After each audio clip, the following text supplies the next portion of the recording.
This podcast contains strong language and examples of real-life scenarios that some may find disturbing. It is intended for mature audiences.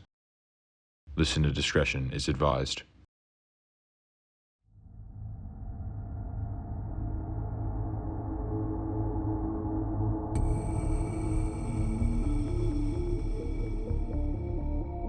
Our guest today is Ryan Wilson, who was a soldier and combat assault dog handler with one of Australia's elite special operations units.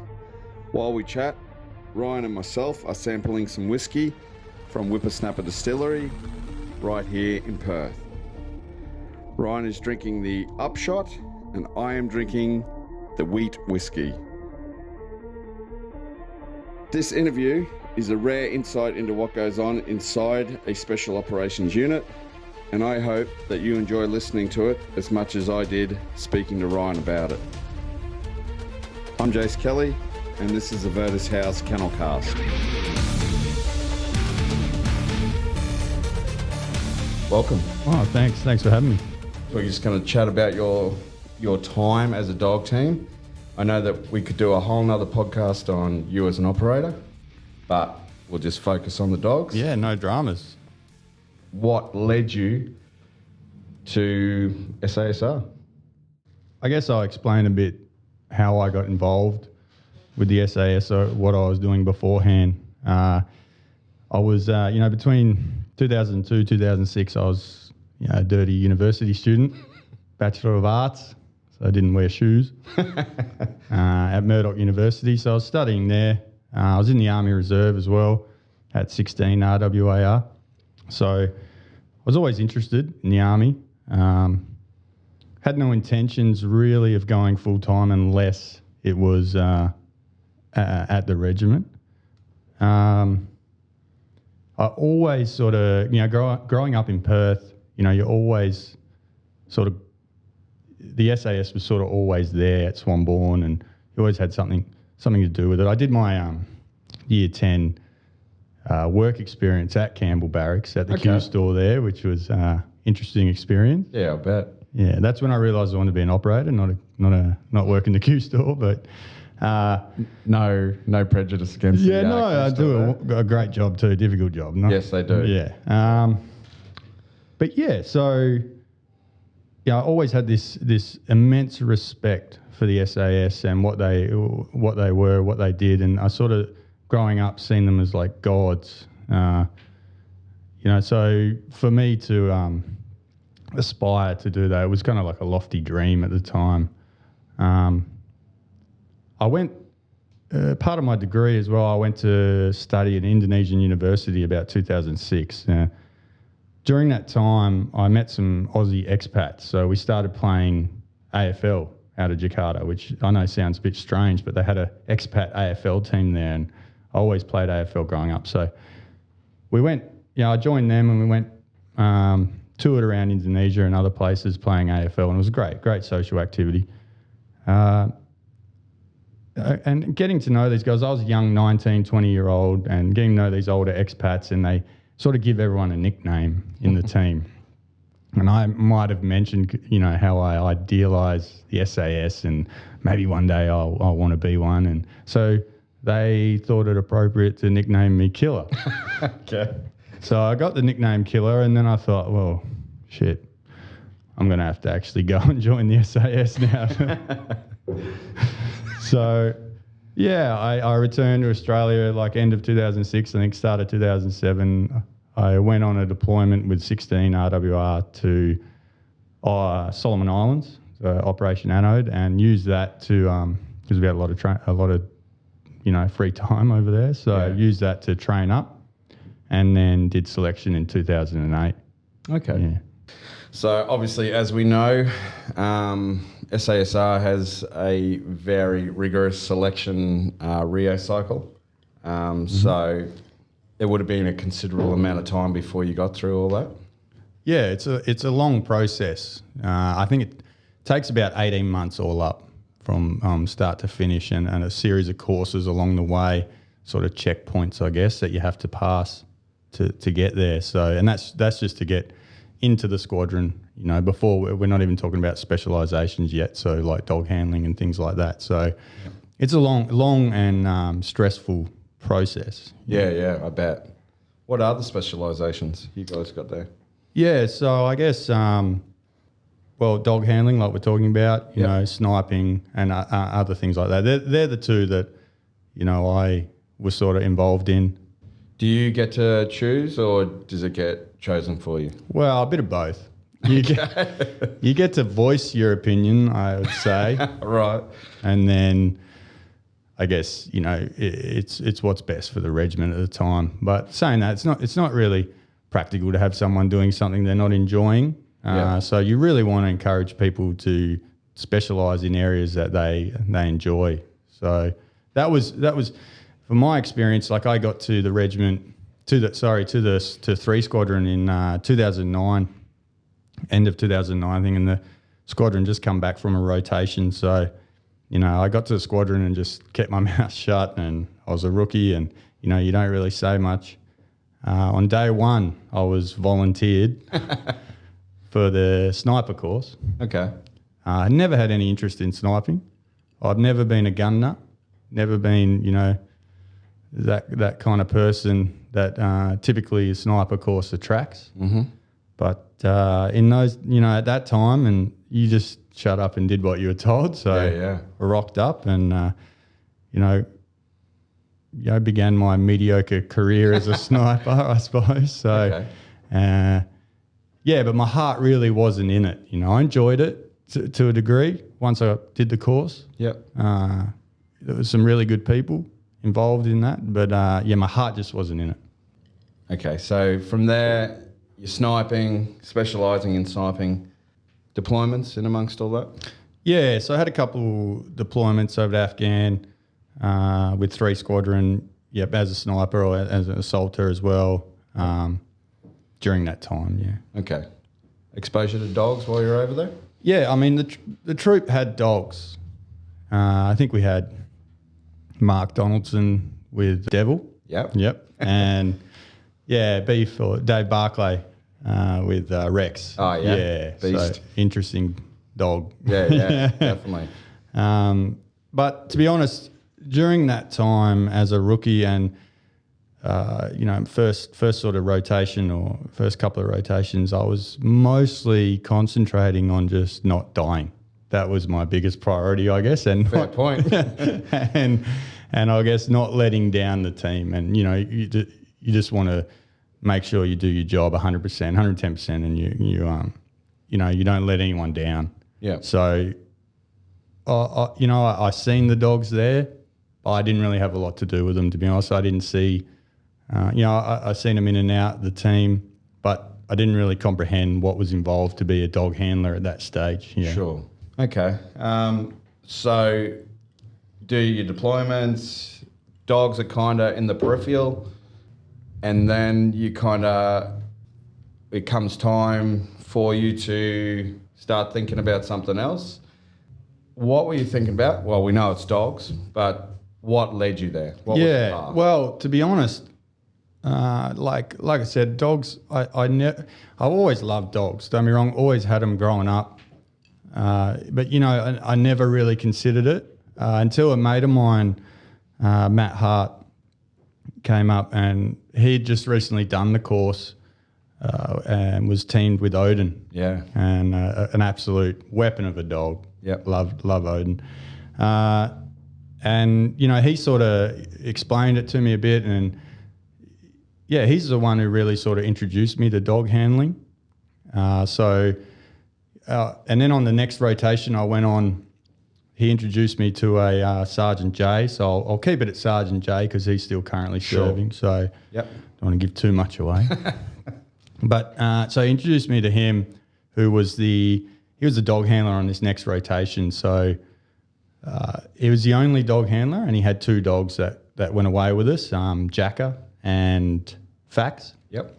So, you know, myself and another person, another guy who was interested in dogs at that time, then sort of teamed up with Sergeant J to give him a hand during the rotation in training and, you know, just general husbandry of the dogs over there, because we didn't have a DLO as well at that stage on that rotation. So it was from what memory, it was a shorter rotation, so they skipped the DLO. Yeah, no, it was the rotation was the same length, but it was winter, I believe. Yeah, and it was a drawn down rotation, but but so the DLO didn't get a ticket, unfortunately. But so it was up to us. I tried hard. Yeah, I know you did. Yeah. But so it was up to myself and another guy to help Sergeant J to look after these dogs and train them up and keep them operational. So that was my first real exposure to the canine world, and it was over in Afghan, and seeing firsthand the benefits of the capability and just exactly what they were able to achieve, and how they were able to save multiple lives. So, nice. Is it pretty normal that operators wanting to join the dog cell do OJTs? Is that a bit of a normal thing or not? Yeah, during my time it was. Yeah. I think, it was kind of like a little bit of a try before you decide type thing. Yeah. Just a little bit, but I mean, I was lucky because it was sort of OJT whilst we were deployed. So it was a really good opportunity. And, during the downtime over there, we had a lot of time. There was nothing else to do, so other than, gym and things like that. But so I was able to, really get involved and help out. And I think it's something that we did encourage later on was, when you sort of identified someone who was interested in dogs, get them down the dog cell, get them out to some training serials, just have a look at what's involved. Yeah, makes sense. So, okay, so you've done that deployment, you've done some OJTs. What happens from there? Yeah, well, I should mention too the day, because, the actual day that I decided that I was going to spend the majority of my career in the SAS as involved with dogs was January 6, 2013. So it was on that tour, and it was the day that the Combat Assault Dog FAX was killed. So I was there on that day, and I owe my life, and myself and Sergeant J, we both owe our lives to FAX that day. He hands down saved our lives. So that was kind of the day that I decided, I really want to get involved in this, and I really want to continue pushing the capability forward, because these dogs are absolutely amazing, and they're absolutely they're laying down their lives for us, So, that day, just not to go into it too deeply, but, it was just an example. Fax, he was missing a canine, I think. So he was always sort of written off a little bit as a dog. Had a previous life as an MWD in the RAF. In the RAF, yeah.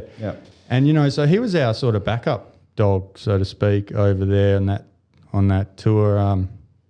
Jacker was our primary dog, but on a operation earlier, he'd actually received some wounds. He'd been shot and got some ricochets in through him. So he was okay, but he just needed to rest for a bit. So bring on second string. Yep.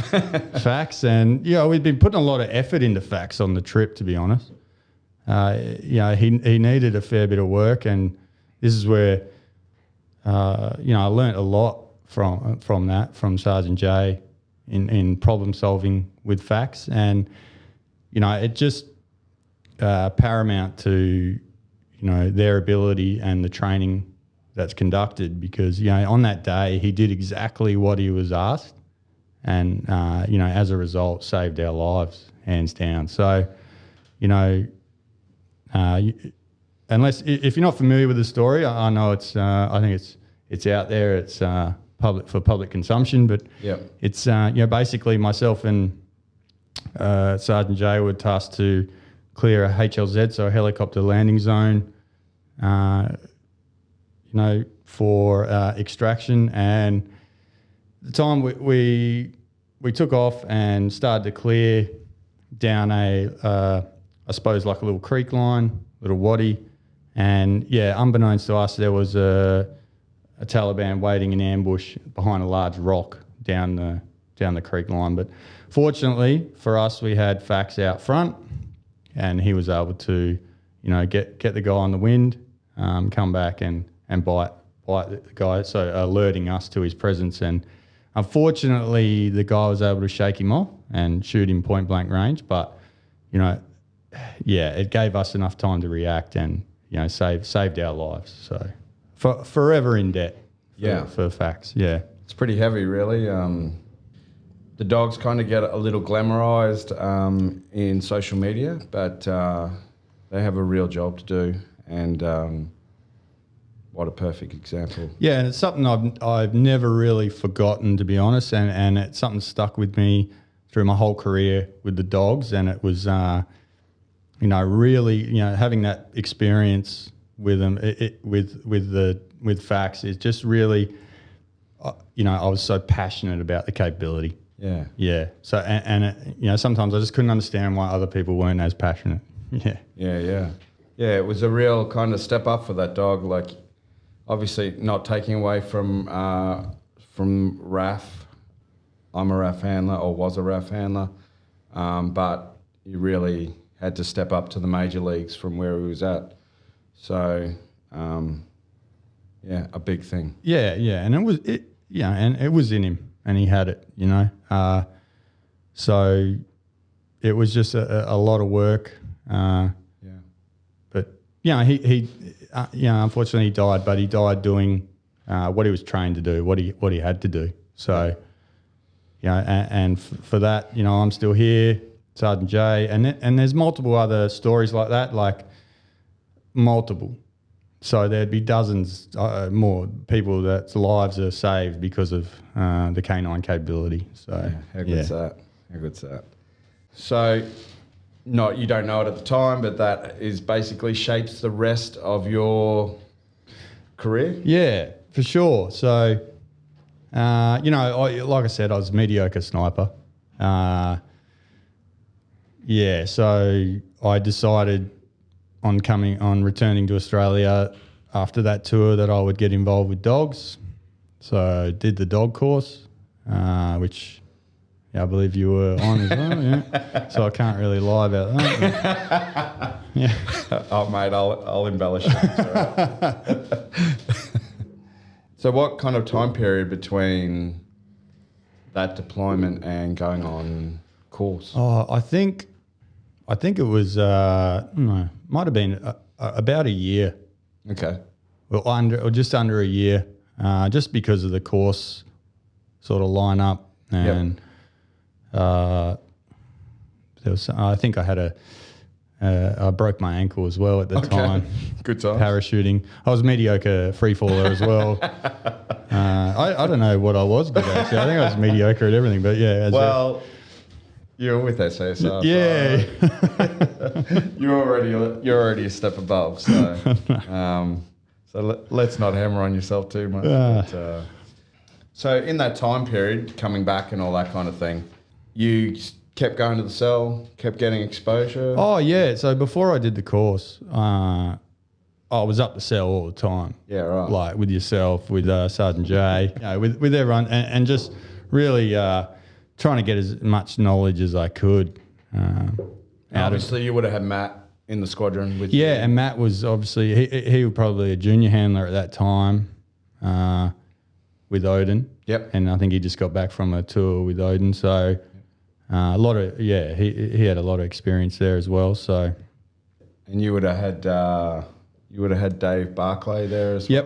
Yep. Yeah, that's right. He would have been the senior handler, I believe, at the time. Yep. In 3 Squadron when I was during that time. So and that was a good experience as well because I had a lot of work. I did a lot of work with him eventually in the dog cell as well. Yeah. When I went up there, so as the 2IC. Yeah. Well, you would have had a very large breadth of experience there between Matt and Dave. Yeah, for sure. I mean, like multiple tours and, as dog handlers, amazing sort of knowledge base there to learn from. It's crazy. Yeah. And very different characters too. Yeah, and complete opposites, I suppose. Like, one of the interesting, dog combinations I've ever seen is Matt Hart and Odin. Matt Hart has this, amazing work ethic, and he's just super driven, and he's kind of, high level. Yeah. Without, sorry, Matt, if I.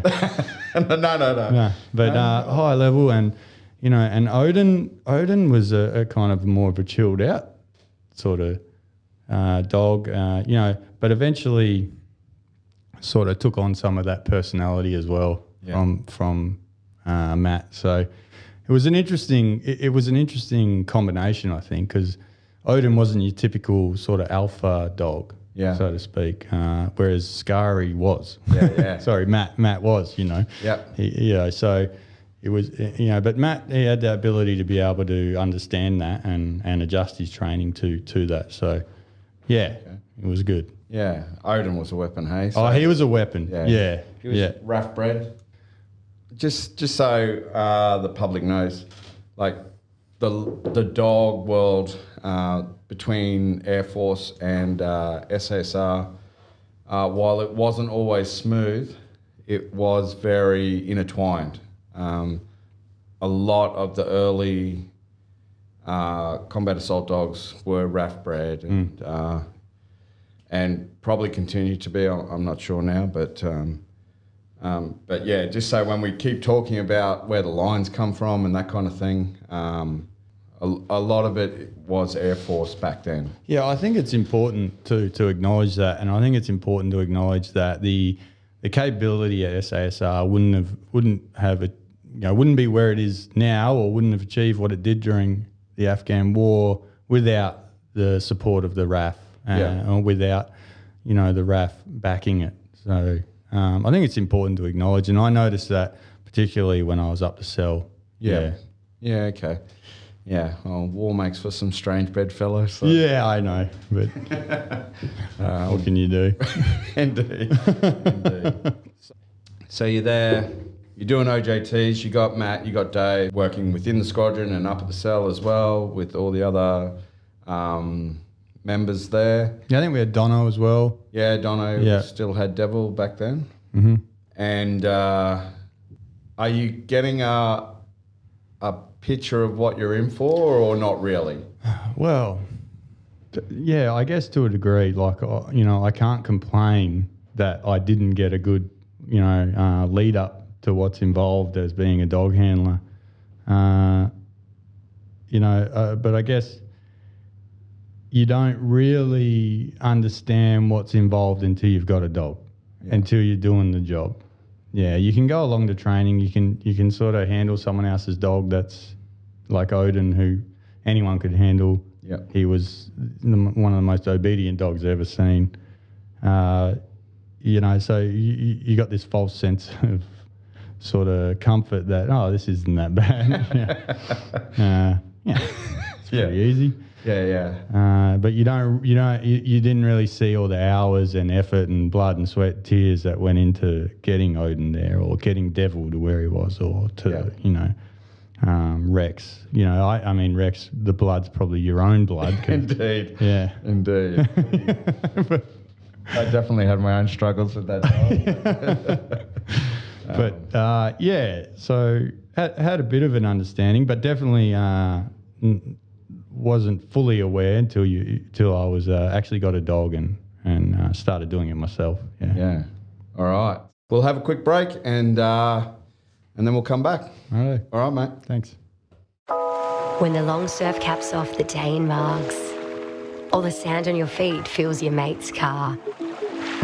When Kwinana Freeway dries your hair and puts you to sleep with humid air. When you draw with sunscreen on your best mate's back and accept your fate a red hard smack. When you tie your bathers in double knot, there can only be one Upshot. Upshot whiskey, distilled in WA for the perfect summer day.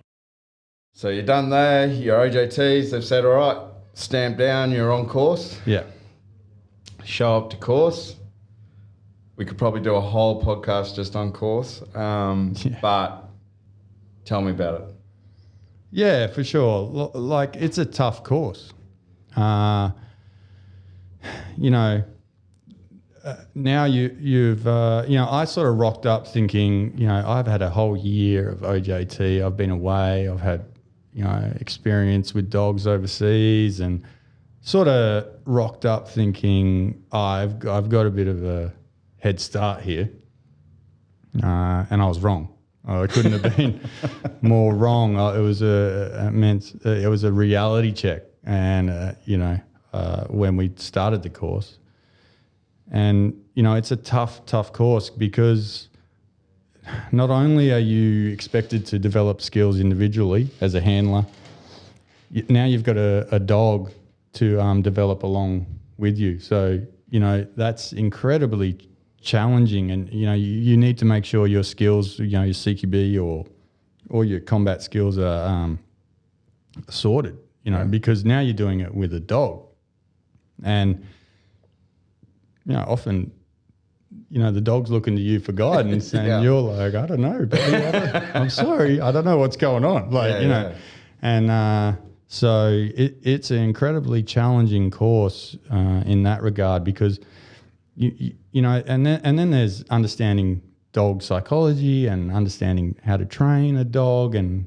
how to get the most out of it, but also then building your tactical skills, handling, and trying to combine all these, and also then maintaining all your squadron obligations, and as an assaulter, because essentially you still are. Yep. It's incredibly challenging. So we probably need to make that point, that just because you become a dog handler doesn't mean that you're not an assaulter, you're not an operator first. No, that's right, yeah.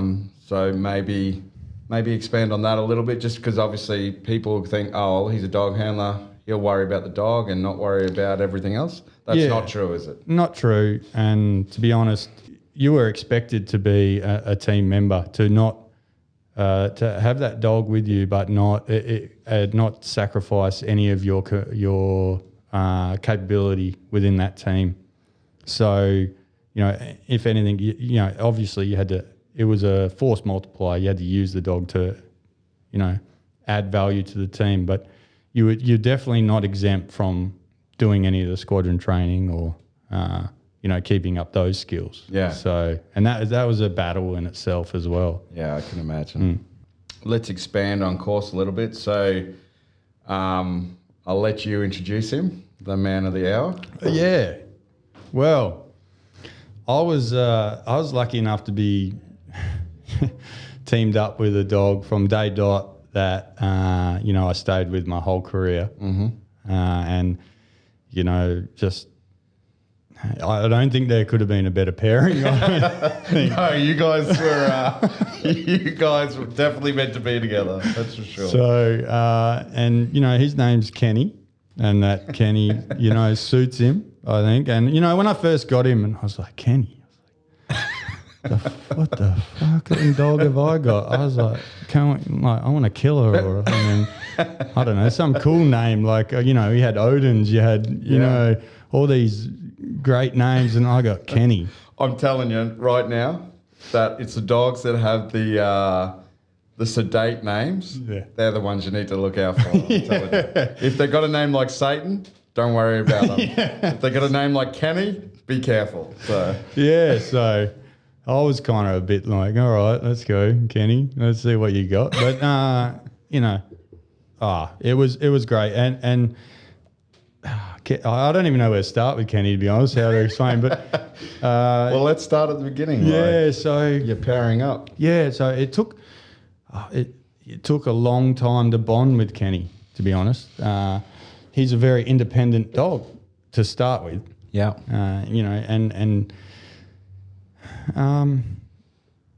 So I remember one time I think it was even before I'd done the dog course. I can't remember. Or I might have just done the dog course, but I was very green.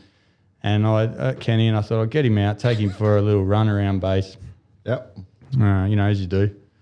And so let him off lead. I thought, I know enough now. I can control him. He knows who's boss. Yeah, nah, he did. So let him off lead, gone. That was it. Ran down, and this was before, anyway, this was when the oval was still there. Yeah, Down at the barracks. And wasn't as much structure there. Yeah, it was. So it was, these taking dogs around was sort of accepted at that time. But yeah. Anyway, what wasn't accepted was that you lost control of your dog. And I'd lost complete control. He just ran off, head down. He didn't know where he was going, but he didn't care. He just wasn't coming back. And so... Classic Ken. Yeah, he's just ears pinned back. He was gone. And I've started chasing after him, calling his name, but to no avail.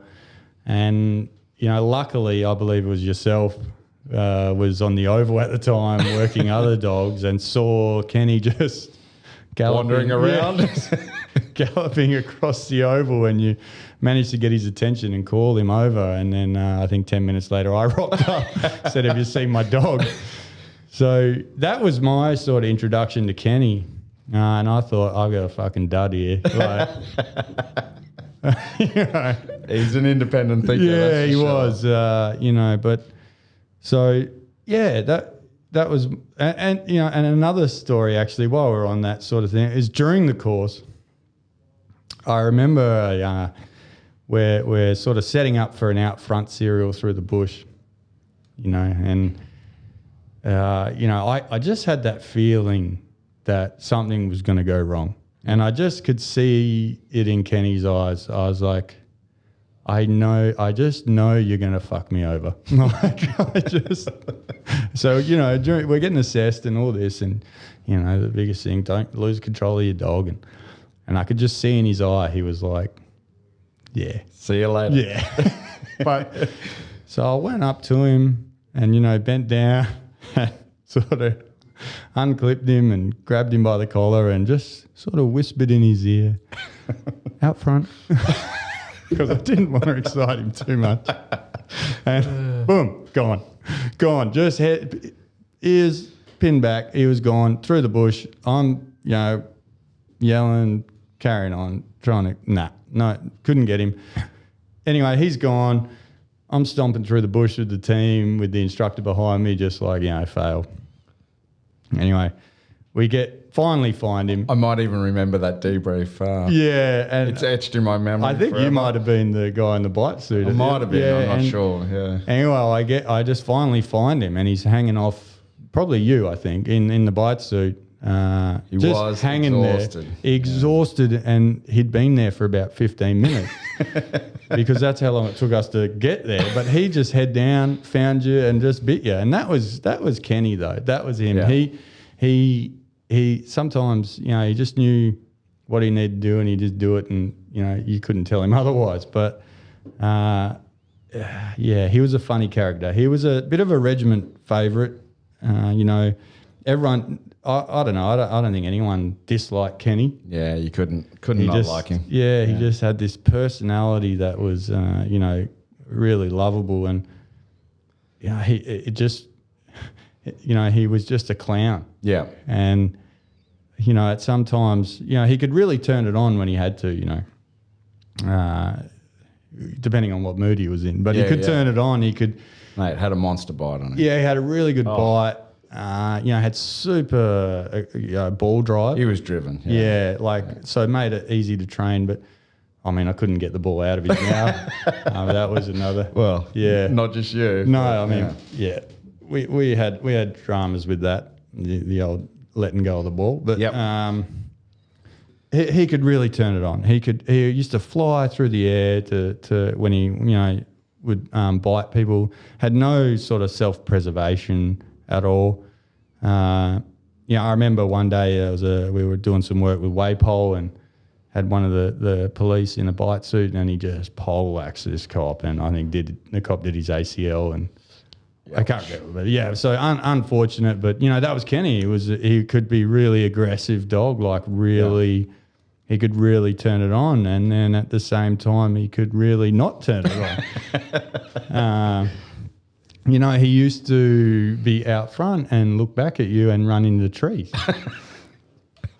He used to forget he had legs and, do this little seal slide out of the box, out of the, the old trailer we had. Yeah. Like, I don't know, I still can just picture it, him just, it's kind of like he doesn't want to get out, but he knows he has to, and he just forgets he has legs and slid out like a seal. But it's hard to imagine, but those people who have seen it, you know exactly what I'm talking about. But absolutely. So he's this really funny character. And we sort of were a match made in heaven, I guess, because, they say in dog handling, they say the handler's personality goes down the lead. Definitely does. Yeah, and I think it was kind of going both ways with us. Meeting in the middle? Yeah. So, yeah. Because, it's that was kind of me as well. A lot of those situations, running along. Running into trees and stuff. So I will give you a little bit of an out here. So Kenny came from an outside vendor, and he was pretty last minute. So normally we have a fair amount of time to work up a dog. Kenny didn't get a lot of that. So really, you were behind the 8 ball to start with. Yeah. So, yeah. But hey, made for better learning. Yeah, for sure. Yeah. Frustrating at the time. Yes. And, definitely not what I sort of was exposed to begin with like the Odins and the Stones and the really polished. With dogs that had been there, done that. Yeah. Yes. Yeah. But no, it's great. And I think that's what, I learned a lot from problem solving with Kenny. Yeah. And several problems were never solved. But, yeah. it was great to work with people, yourself included, Ben Gertz, David McKay, other DLOs, to try and really crack the nut on, certain problems or issues. So just so everyone knows, when we say DLO, it's a dog liaison officer. It's a really flash name for a dog trainer. And that's what, when he mentions those names, that's where we come from. So we come from the Air Force, and we come in, we're the subject matter experts, but really it went both ways. So we were learning as much there as we were teaching. So we had a fundamental understanding of how working dogs go and how they think and how they work. But it was really a step up for us as trainers to go to the next level, the next league with you guys. And there was a lot of cutting edge stuff going on with you guys that wasn't in Australia widely known at that time. No, for sure. And there was a lot of trial and error on both ends. But I think the relationship between the two organisations, between the SAS and the Air Force, was critical to the capability. We couldn't have had one without the other, basically. And, as a handler, there's often times I might have been a handler for a year or 2 years, and then an issue would happen on an exercise or something with the dog, and I'd be like, wow, I don't know what's going on here. So then it was good to be able to draw on people with experience with dogs, 10, 15 years or something. Then whilst they might not have the experience on what we do with dogs, they had the experience of dogs. Yeah. So they were able to, you're able to problem solve together. Yeah. I guess. Yeah. Yeah. And I think that's why it worked, actually. Yeah. I really think as long as you are able, and I will say this, I think there is a certain amount of ego that comes with SASR, with the operator. I don't know what you're talking about. But I will say that for the large part, I didn't see it within dog cell. Dog cell seemed to attract a certain type of operator that was very open, and I think it was a really good matchup between the DLOs and the operators. Obviously, you had your one-offs and stuff like that, but for the most part, we seemed to really gel really well, and everyone wanted just to fix problems and move on and keep working and making them better.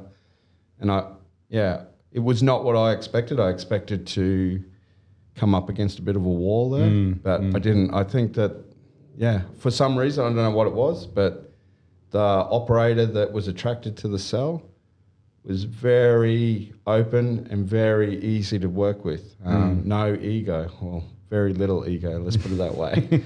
I just wanted to mention that because we might bring up acronyms here and there that people aren't familiar with. So we'll try and capture them as we say them. For sure. Yeah, sorry.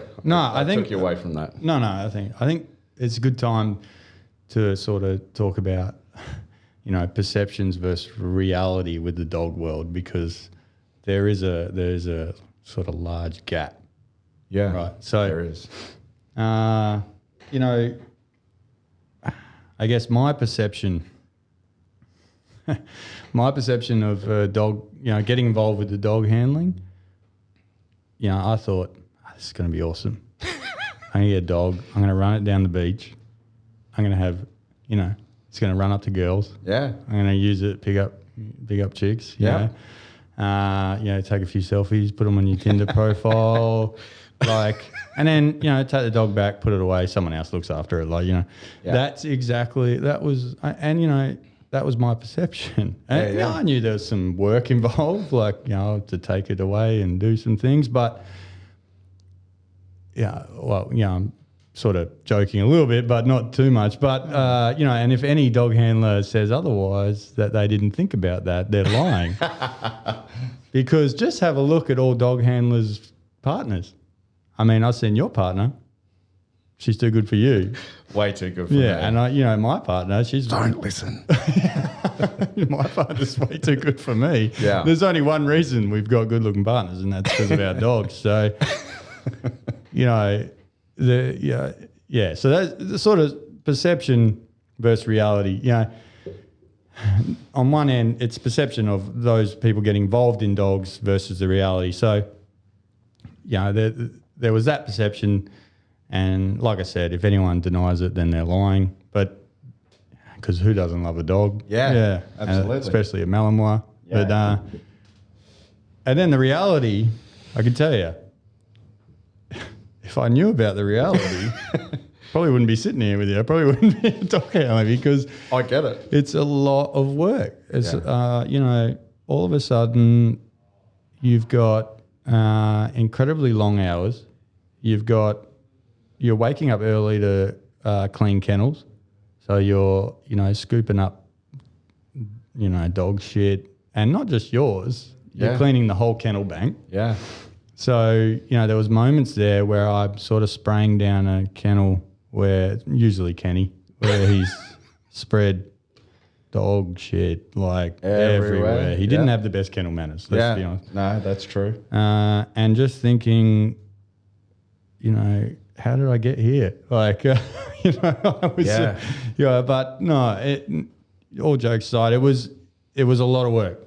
Yeah. It was, and a lot of the problem being that we had to be operators as well. There wasn't just a dog handler. So again, perception versus reality. Perception of people outside of the unit, or not outside the unit, but outside of the dog community in the unit. It was difficult because they might perceive that, they're just going down, the beach and just throwing a ball for a Kong dog. and throwing a ball and it's easy days. So it was difficult to get time to actually train. So there was a bit of conflict there, and it was. So in the end, what we would train before work or do kennels before, and then we would do our normal work and then train after work, and so there was a lot more involved than sort of what was on the brochure. Yeah, basically.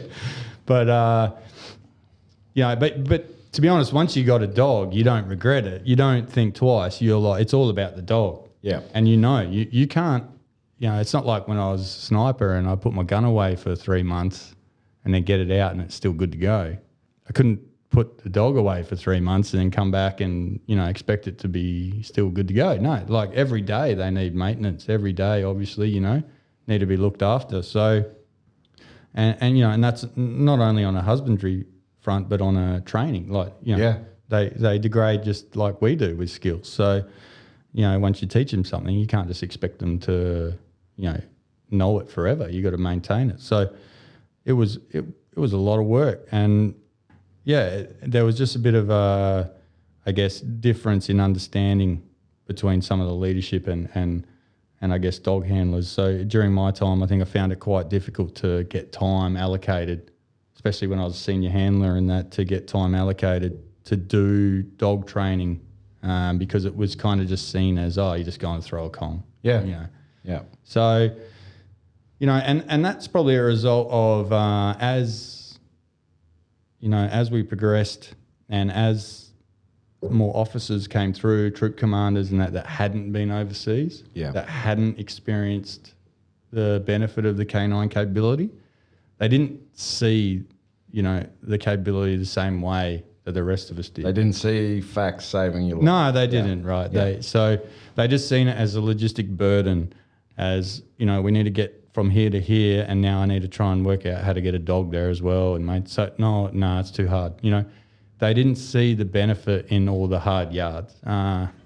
So that was a challenge as well, which I imagine would still be a challenge now. The whole time I was there, that was always, obviously squadrons were all very different from each other, who would have thought?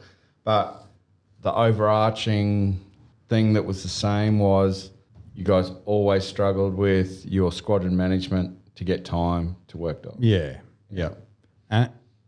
So it was frustrating and it was hard because, it became, all about the dog, obviously. And, you didn't want to, you spent a lot of time getting them to a certain standard, and you didn't want to let them degrade, and you didn't want them just sit in the kennel doing nothing. And so, you finish work at 4 and everyone's going home, and then you got to go down and do a cereal or something, with your dog. And, but saying that, it's not all bad. Oh, no. We loved it. Far from it. We love working with dogs. That's why we did it.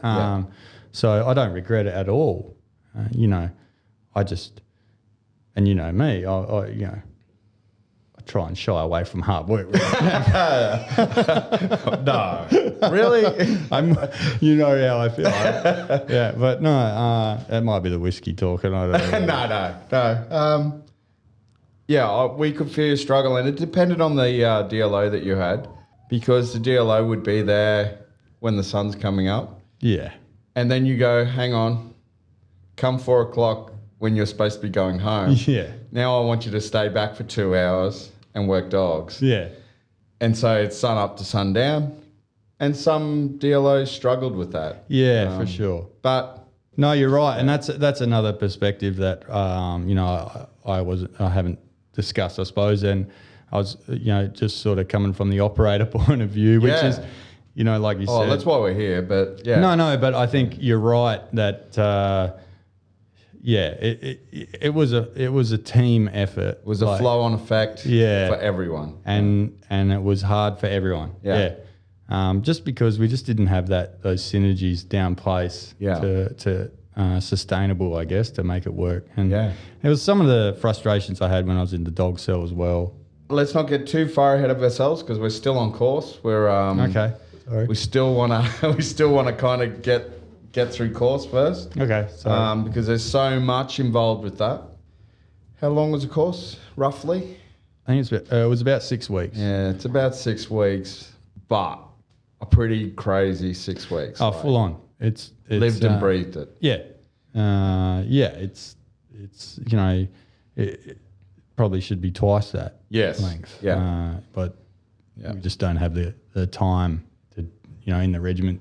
Yeah. To do that. So, but definitely the content and the capability you're trying to train up someone in, you you could use 3-4 months. Yeah, more. easy. Yeah. Easy. So you're basically kind of drinking from the fire hose when you're on course. Yeah, it's a steep learning curve. Yeah. So just so we know, do you have pressures on you from the squadron during that period, or are you do you belong to the cell? Nah, during that period, from my experience, like if you're on course, they're usually pretty good. Like you're on a course. Yep. They leave you alone, bar a few exemptions or something. But normally, you would be sort of detached from the squadron and free to work with the cell on course. Yeah. Okay. At least you got that. You got that kind of monkey off your back a little bit. Yeah. You don't have managers kind of going, hey, what are you doing now? Yeah, but like the course is only like the beginning. Yeah. It's only the first step, and then it's from there, how do you get a sustainable routine in maintaining and developing your dog while still honouring all your squadron obligations? Yeah. That was the challenging part as a dog handler. Yeah. So you make it through course, obviously? Barely. I would say Kenny dragged me through the course, but he barely made it as well. You dragged each other. Yeah. Let's go there. So you and Kenny, you graduate, and now you're no longer a cell asset. You are a squadron asset. Yeah. So we are going to talk about those kind of complexities of once you separate from the cell as a dog team. And these are things that people kind of don't realise go on. That you are part of the dog capability, but you aren't part of the cell, and it can be quite tricky. We'll have a break and then we'll come back.